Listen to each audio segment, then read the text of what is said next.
रयत शिक्षण संस्थेचे SSGM महाविद्यालय कोपरगाव इयत्ता 11वी विषय राज्यशास्त्र। मी प्राध्यापक हाडोळे SP आपलं या व्हर्च्युअल सत्रामध्ये स्वागत करत आहे। विद्यार्थी मित्रांनो, आज आपण आपल्या राज्यशास्त्राच्या 5व्या प्रकरणाला सुरुवात करत आहोत। आपल्या 5व्या प्रकरणाचं नाव आहे प्रतिनिधित्वाची संकल्पना। या प्रकरणाचा भाग 1 आपण पाहणार आहोत। विद्यार्थी मित्रांनो, आज लोकशाही शासन पद्धती हा अतिशय लोकप्रिय शासनाचा प्रकार दिसून येतो। कारण लोकशाही शासन पद्धतीमध्ये जनतेचा सहभाग हा फार मोठ्या प्रमाणामध्ये दिसून येतो।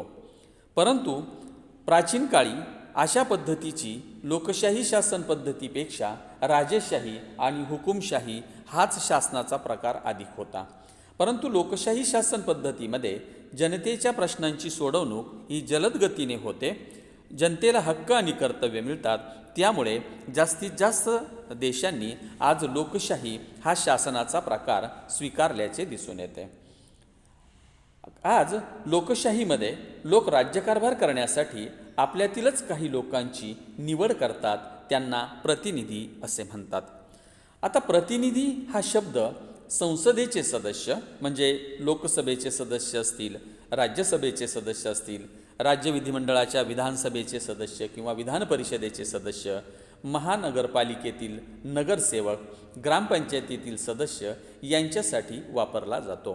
प्रतिनिधित्वाची संकल्पना ही लोकशाहीमध्ये खूप महत्त्वाची आहे। म्हणूनच आज आपण प्रतिनिधी कसे होतात, प्रतिनिधी म्हणजे काय, ते त्यांना कोण त्यांची निवड करतं, या संदर्भातली माहिती आपण या पाठामध्ये अभ्यासणार आहोत। आता प्रतिनिधी म्हणजे काय हे पाहत असताना आज लोकशाही शासन पद्धतीमध्ये लोकांचा राज्यकारभार करण्यासाठी त्यांच्यातील काही जणांची निवड केली जाते, त्यांना प्रतिनिधी असे म्हणतात किंवा तिलाच अप्रत्यक्ष लोकशाही असे म्हणतात। या अप्रत्यक्ष लोकशाही शासन पद्धतीमध्ये जनता स्वतः कारभार न करता ती जबाबदारी प्रतिनिधींवर सोपवितात। पूर्वी लोक स्वतःचा राज्यकारभार स्वतःच करत असे, त्या प्रथेला, त्या व्यवस्थेला प्रत्यक्ष लोकशाही शासन पद्धती असे म्हटले जात होते। प्राचीन ग्रीक नगरराज्य अथेन्स आणि स्पार्टा या नगरराज्यामध्ये प्रत्यक्ष लोकशाही शासन पद्धती अस्तित्वात होती। कारण त्या ठिकाणी राज्याचे क्षेत्रफळ आणि लोकसंख्या ही खूप कमी होती। परंतु अलीकडच्या काळामध्ये राज्याच्या क्षेत्रफळामध्ये आणि लोकसंख्येमध्ये वाढ झाल्यामुळे या प्रत्यक्ष लोकशाही पद्धतीनं राज्यकारभार करता येणे शक्य नाही आणि म्हणूनच अप्रत्यक्ष लोकशाही शासन पद्धती आज आपल्याला दिसून येते। भौगोलिक दृष्टिकोनातून लोकसंख्येमध्ये झालेली वाढ यामुळे राज्याचा विस्तार देखील वाढलेला आहे। त्यामुळे स्वतः राज्यकारभार करणं लोकांना शक्य होत नाही।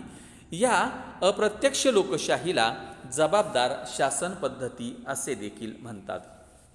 कारण यामध्ये प्रतिनिधी जे असतात ते लोकांना जबाबदार असतात। आता राज्याचा जो दैवी अधिकार आहे या संदर्भामध्ये माहिती आपण घेणार आहोत। मध्ययुगापर्यंत जगामध्ये सर्वत्र जवळपास राजेशाही शासन पद्धती अस्तित्वात होती।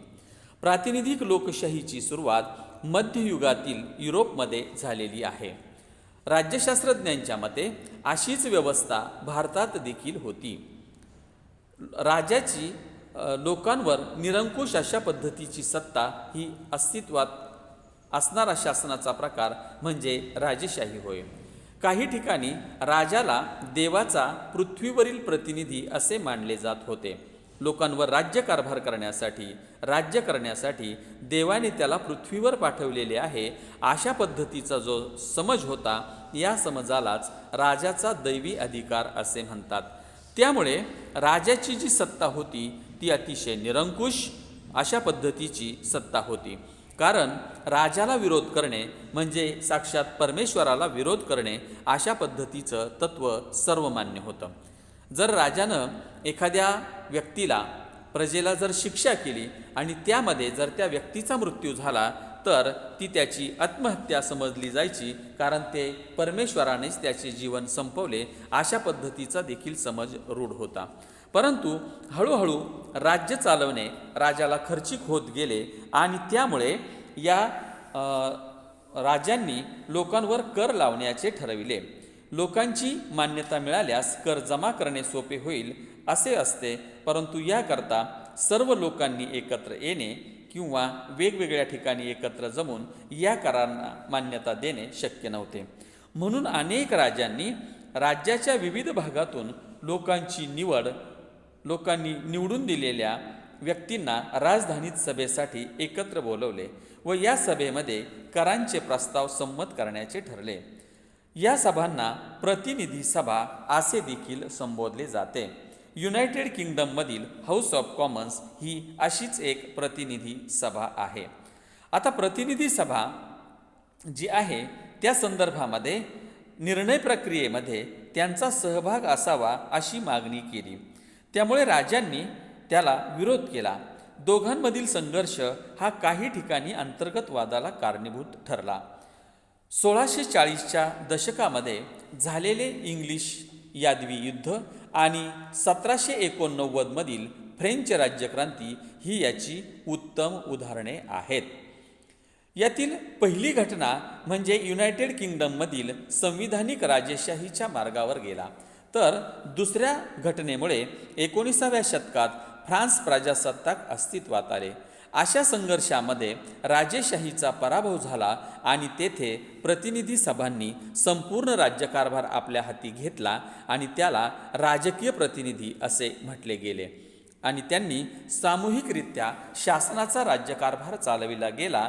यालाच राजकीय प्रतिनिधित्व असे संबोधतात. आता राजकीय प्रतिनिधित्व म्हणजे काय याची माहिती पाहत असताना ज्या लोकांनी त्यांना प्रतिनिधी म्हणून निवडून दिले त्यांच्या मागण्या व प्रश्न मांडणे व त्यांच्या हिताचे रक्षण करणे राजकीय प्रतिनिधित्वाचे कार्य अशा पद्धतीने चालते. आधुनिक काळामध्ये 19व्या शतकानंतर राजकीय प्रतिनिधित्वाची संकल्पना युरोपसहित जगाच्या इतर भागांमध्ये पसरली. तोपर्यंत युरोपमधील बहुतेक देशांनी तसेच आशिया आणि आफ्रिका खंडातील वसाहती स्थापन झालेल्या होत्या.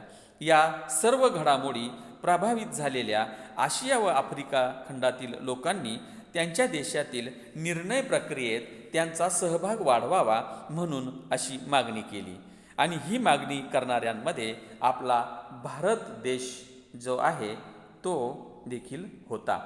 आता या भारतामध्ये 1857च्या घडामोडीच्या पार्श्वभूमीवर ब्रिटिशांनी भारतातील जनतेला निर्णय प्रक्रियेमध्ये सहभागी करून घेण्याचे ठरविले. त्यानुसार 1861मध्ये काही भारतीयांना राष्ट्रीय स्तरावर तर काहींना प्रांतीय स्तरावर कायदेमंडळामध्ये नियुक्त केले. हे प्रतिनिधी भारतीय जनतेने निवडून दिलेले नव्हते, तर त्यांच्या नियुक्त्या हे केल्या होत्या. त्यांची निवड लोकांच्या मर्जीने नव्हे तर ब्रिटिशांच्या इच्छेने झाली होती, परंतु तरीही त्यांना प्रतिनिधी असे समजले गेले. यानंतर ज्या भारतीय लोकांचे प्रतिनिधित्व ते करतात त्यांची निवड भारतीय लोकांनी करावी अशी मागणी करण्यात आली. त्यानुसार 1935चा भारतीय शासन कायदा हा या प्रक्रियेतील महत्त्वाचा टप्पा म्हणून ओळखला जातो.